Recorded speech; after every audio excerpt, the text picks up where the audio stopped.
Hey folks, welcome to Writing 3306, Writing for Social Sciences for the fall 2025 semester. Since we aren't meeting this week and I have to make the changes, I wanted to give you a quick introduction to the course. I'll do the full introduction next week, taking through the syllabus and everything, but I do want to orient you this week and not have to fully rely just on our email exchanges. So as you can see, I have our course pulled up. I have it currently in student view so you can see the same thing that I see, but only the stuff that's made available to you so far. I have a lot more content that's not open to you yet, and I'll open those a little bit throughout this week, but mostly starting next week once you've had a chance to get familiar with the class. So for this week, actually first, hi, welcome. I'm Crystal Seahorn. I'm your professor for the course. As you know, I've been teaching at UHCL for 13 years. I'm formerly the writing program director, as well as I started our Prop 1.2, our first year prompt classes. Here at UHCL, we did the downward expansion in 2014.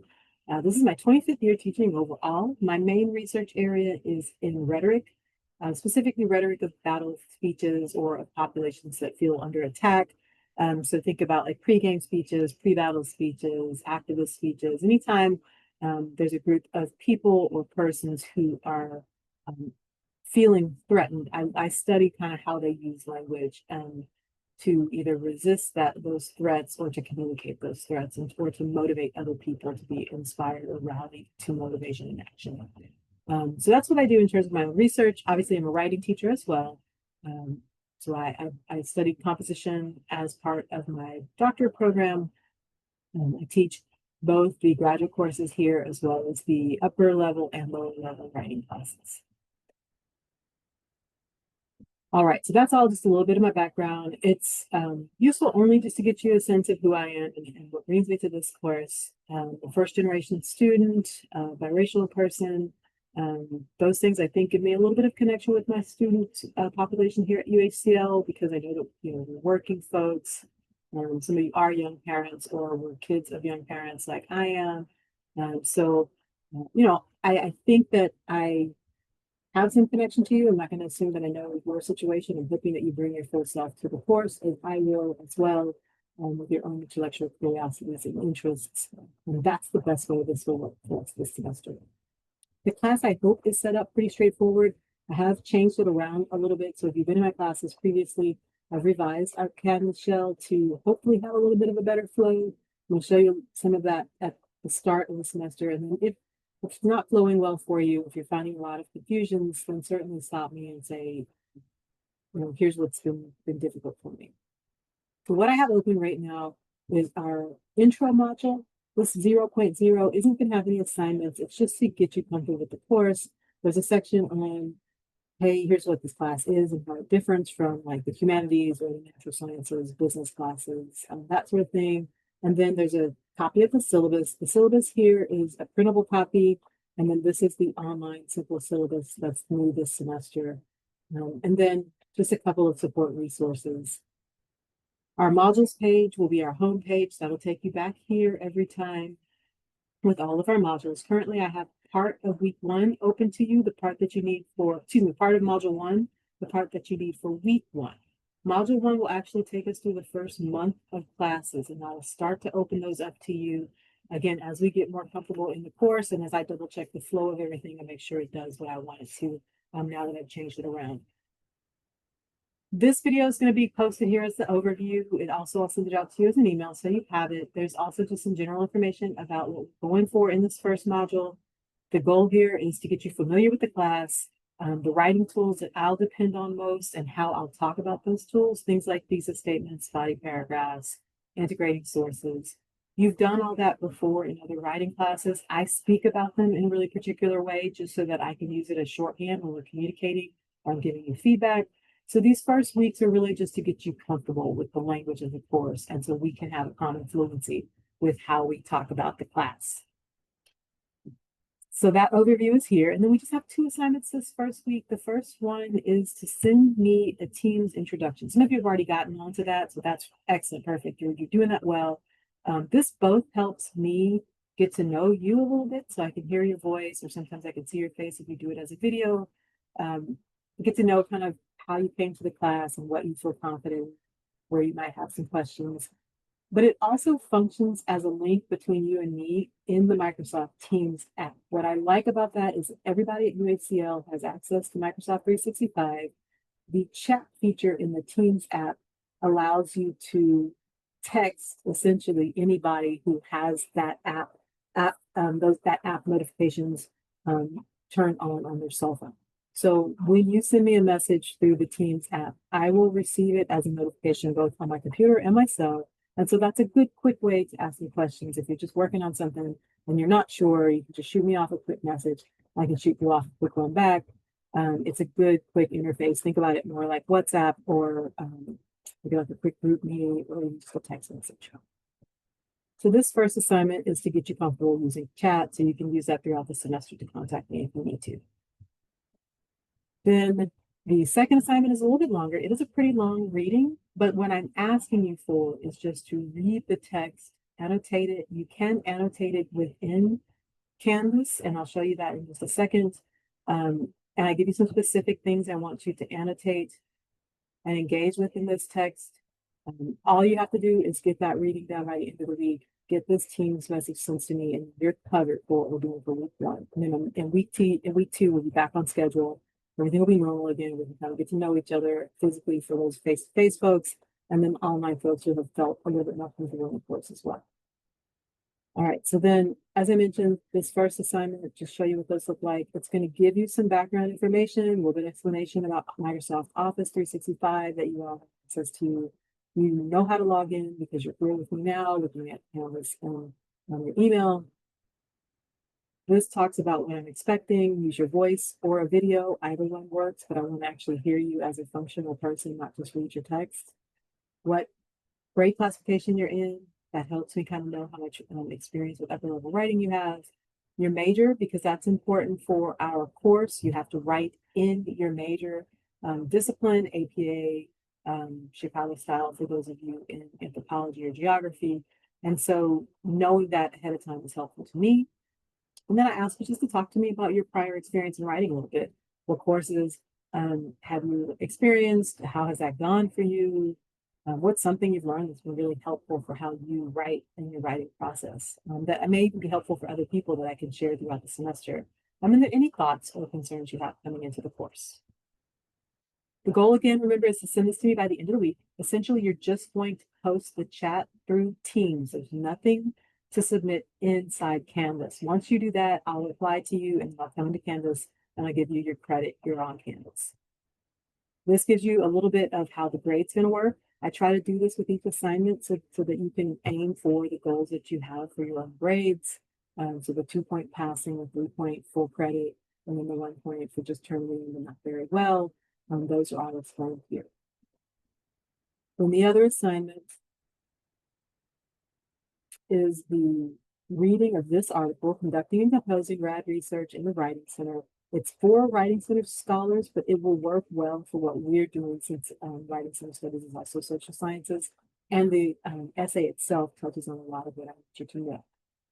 You can click it and download it here if you prefer to annotate like on a tablet or by hand and then upload it.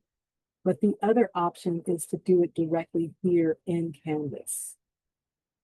So when you scroll down, you'll see that you have access to the text here. You again can just download it. If you log in and you don't see this automatically like it's showing for me, it's because you want to change the submission type. There are a few different options up here. If you just want to upload a file, you can click on this one.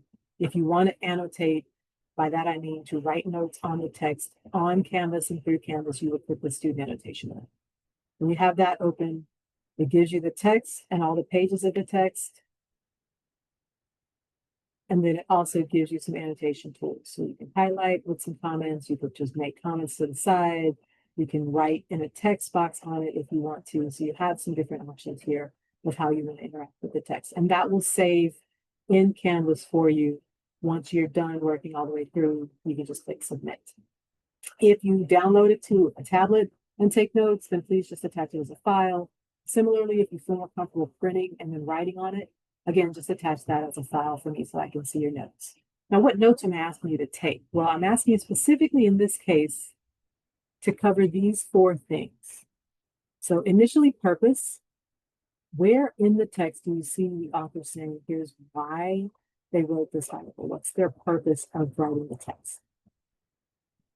Then I asked for a couple definitions that are going to be important distinctions for us throughout the class. So first, what do they mean by rad research in the title? That's in the first half of the text, particularly even in the first couple pages. And then how is that different from writing an MRAD style paper, which they cover in the last half of the text? So knowing what both of those two things mean and how they differ. Then I asked them just some open-ended questions. Where are some places in the text that you found a connection? So things that resonate to you or that remind you of other times you've been in writing classes or had to be writing assignments.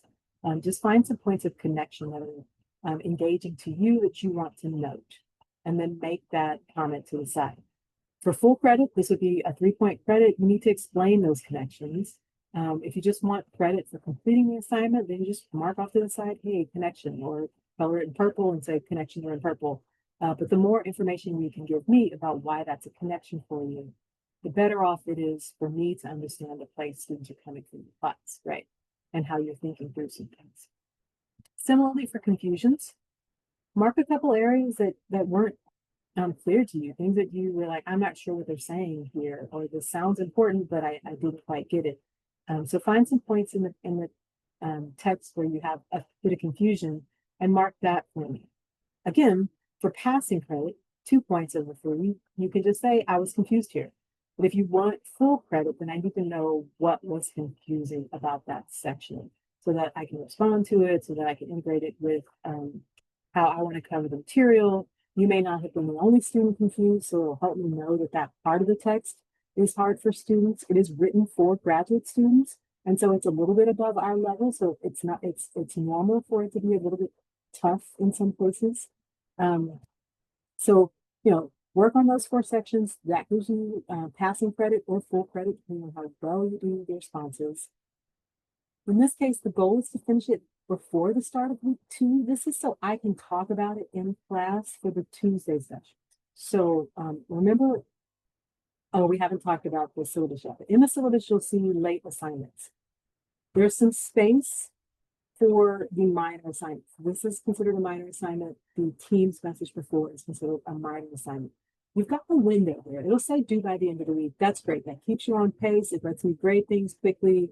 But if you can't get it done this week, you've got a busy work schedule, your kids are starting school, all your other classes are happening, there's an overwhelming amount. We have some room in my class because we didn't meet today or Tuesday. You can push it back a little bit. You're not going to have a big penalty for that at all. In fact, no penalty as long as you get it in by the time I grade them, which is usually by the end of next week. What I'm asking for is that you do engage with this article, that you finish this part before the Tuesday class meets next week, because when we talk about it in class, I need you to come to class with an understanding of the text so that you're on the same page as I am and everyone else when we actually have the conversation. So this is one of the times where the minor assignments do have a little bit more firm of a deadline. Again, that's so I can use it in class, not just being arbitrary, but you have some more space to do that if you need the space. Let me see what's on. Oh, the one thing I did kind of want to note for everyone, it's a longer article, as I mentioned, 24 pages. The first half is a lot of background. It talks about what writing in social sciences is and kind of how we approach that scientific work. The part that we will use most starts about halfway through. Let's see, let me try page 12. Okay, yeah, so page 13. So it starts about halfway through the text. This is the part when it starts to say MRAD research. MRAD is a research format. This is the part where it tells us how to write one of these types of papers that we are going to be working on throughout the semester. So while the first part gives you good background, it's interesting, it connects with some writing experiences that you may have had, it shows you writing experiences of others, that's more of an overview. The real dirt of this article that we're going to focus on is going to be this back end, starting at page 13, really showing you how to do the kinds of writing and research that we're going to work on for the semester. So if you have to place your interests separately, really spend more time with the second half of the article than you do with the first half of the article. And that can be a little tricky because usually people get tired by the end. So I want you to know that going into it. All right, those are the two things that are due this week and kind of a little bit about the deadline. Our syllabus is here. Again, you have, anything. You have access to it here and you can download it. I will talk about it next week, so I want to go fully through it, but do take some time and just look through the policies and answer any questions you have. One thing I try to tell all students is that the new syllabus tool only uploads the first class section. So obviously you aren't all in my Tuesday 1 p.m. class, just the people in section 1. The information in this syllabus is for all my students. So 1 p.m., 4 p.m. on Tuesdays, and then also my 100% my 100% online students as well. So even though it automatically pre-populates here and I don't have the ability to change it, it is for all of our students, not just the 1 p.m. Tuesday folks. The rest of that is all here with all the information. Like I said, I'll dig through that more closely next week when we actually get to meet each other, face-to-face folks, and then I'll record that for you for the online students. The one thing that I did want to note, because it is about attendance and that part counts towards your grades. Let's see. Okay. We do have attendance, online folks and face-to-face folks. Face-to-face folks, you'll sign in every time you come to class, every time we have a course, a class session. That's not confusing. It's pretty simple. For the first week, since I had to move things that week, everybody's going to get credit for attendance automatically. But starting next week, face-to-face people have to sign in, and that's how you get credit. Online students obviously are a little tricky because we don't have a dedicated session time. What I do instead is I have Zoom available for both my 1 p.m. to 3:50 courses and my 4 p.m. to 6:50 courses. If you want, as an online student, you can jump into any of those and hear how I'm talking about the assignments. You can answer some questions with the other students in class. That will count as attendance for you.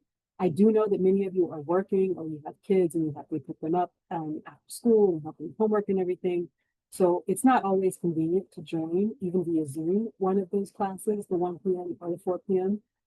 You can also come physically if you just want to actually join. You can skip the class and sit in. You're welcome to do that. And then I'll ask you to sign in so I can keep record. If you can't make it, and you don't have to, that's not required, I will record the 4 p.m. course on Tuesdays. Just the information section, not the in-class work, because that would be boring. But when I'm delivering the lessons for that class for that week, I'll record the one at 4 p.m. on Tuesdays. And then I'll make that recording available to my online students. I'll send it as an email to you. And then I'll also post it to Canvas so you have the access to that email. As long as sometime between the end of that Tuesday and the end of the week, going into the next week, you have watched that recording and send me an email to let me know that you've watched that recording. That'll be my official record for your attendance. Then you're good. Not to do anything special with it. You just have to either show up at one of the class times, Zoom or face-to-face, or watch the recorded session from the 4 p.m. and email me to let me know, and that'll count as your attendance. Again, for this week, everybody is good. You'll get full credit. I just wanted to make sure I clarify that as we move into next week. And you, of course, have the rest of the information. Our modules page is our homepage. As we wrap up, I only have the first part open to you, and then these are going to be rolled out to the other sections. If I leave student view just for a moment, so you can see the back end of the things that I'm working on. I will open up the rest of module 1 as we get into it a little bit, and as I continue to double check the sections. I don't like to open up everything at the start because it's pretty overwhelming. As you can see, there's quite a bit of information here. I don't want to scare anybody off from the class at the start of it. So really just focus on what's due this week. That'll give me a chance to deal with everything I'm dealing with at home, and then also transition into the course with you. And then I'll start opening up everything as we move into week 2, and you start feeling really comfortable and confident. All right, folks, so send me those Teams messages. If you've sent them to me already, I'm going to start messaging you back so that we can make that connection, and you can use Teams to chat with me as you need to throughout the semester. Read the syllabus, ask me any questions you have, annotate the conducting and composing rad research article, get that knocked out. Good luck with all the rest of your courses for week 1, and I will see you again next week. Have a good week. I hope everything goes well for you.